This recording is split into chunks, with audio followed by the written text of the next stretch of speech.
बोले झाड़ी में पूरा मजा देबो हम सुता के छोड़ी पाड़ी में कोठा ऊपर कोठा छोड़ी तितिर बोले झाड़ी में पूरा मजा देबो हम सुता के छोड़ी पाड़ी में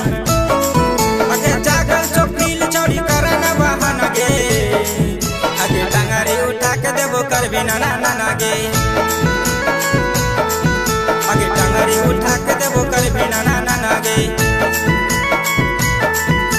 कोठा ऊपर कोठा छोड़ी तितिर बोले झाड़ी में पूरा मजा देबो हम सुता के छोड़ी पाड़ी में कोठा ऊपर कोठा छोड़ी तितिर बोले झाड़ी में पूरा मजा देबो हम सुता के छोड़ी पाड़ी में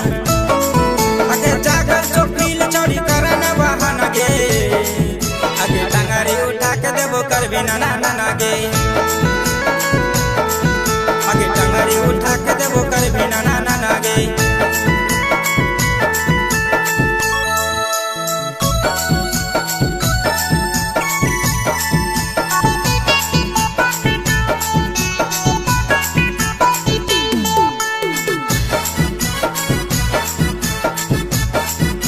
आगे बाका जिला अला छोड़ी हो गेलो हलागे ओढ़ानी बिछा के लेल को डीजे वाला छोड़ा गे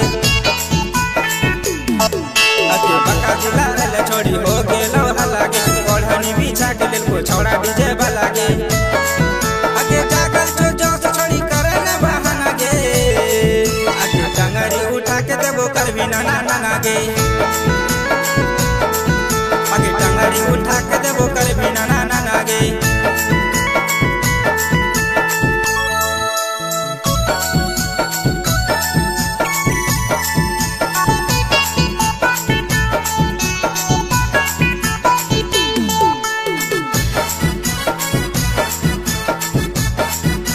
आगे हम जे मांगलियो तो कराला बहाना गे छोड़ावारी देश लेल को कराला ना मना गे